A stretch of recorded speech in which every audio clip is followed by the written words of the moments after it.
the U.S. will take over the Gaza Strip, and we will do a job with it too. We'll own it. He sees a different future for that piece of land that has been the focus of so much terrorism, so many attacks against it. Ini sih bukan tawaran bantuan ya, tapi strategi untuk menghapus Palestina dari peta. Ternyata Donald Trump ini toksik juga ya. Nah, kita bahas yuk di Trending Toxic. Usulan Trump memindahkan warga Gaza ke negeri lain ini adalah cara halus untuk mengusir warga Gaza dari tanah airnya. Sekitar 15 abad yang lalu, Rasulullah SAW pernah memperingatkan kita untuk berhati-hati, jangan sampai merampas hak orang, apalagi sampai mengusir orang dari tanah miliknya.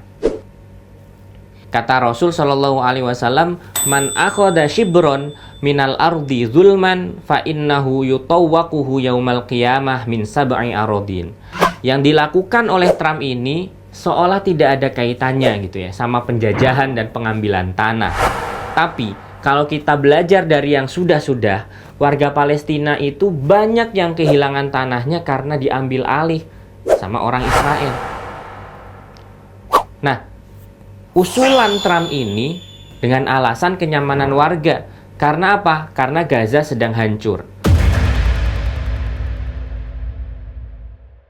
Mungkin Trump bisa saja memindahkan warga Gaza, tapi siapa tahu ada tujuan tersembunyi ya.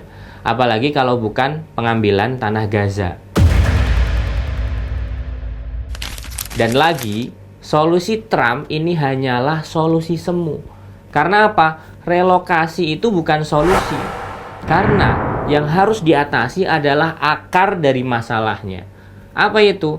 Jelas, penjajahan Israel atas Palestina. Setidaknya ada 3 hal yang membuat kenapa relokasi Trump ini sangat perlu untuk ditolak. Pertama, melanggar hak atas tanah dan identitas. Warga Gaza itu memiliki hak untuk tinggal di tanah mereka sendiri, sebagaimana diatur dalam pasal 13 Deklarasi Universal Hak Asasi Manusia, yang menyatakan bahwa setiap orang berhak untuk tinggal di tanah airnya, berhak kembali maksudnya ke sana jika nanti terusir. Yang kedua, melanggar Konvensi Jenewa 1949. Karena pemindahan paksa penduduk oleh kekuatan pendudukan merupakan kejahatan perang sebagaimana dinyatakan dalam pasal 49 Konvensi Jenewa. Relokasi ini hanya menguntungkan Israel karena menghapus keberadaan rakyat Palestina di tanahnya sendiri. Ketiga, bertentangan dengan Undang-Undang 1945. Indonesia itu sejak awal menolak penjajahan dalam bentuk apapun. Teman-teman tahu sendiri bahwa kita juga pernah dijajah.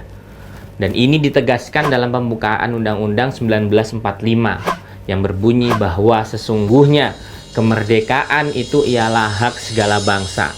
Dan oleh sebab itu, maka penjajahan di atas dunia harus dihapuskan.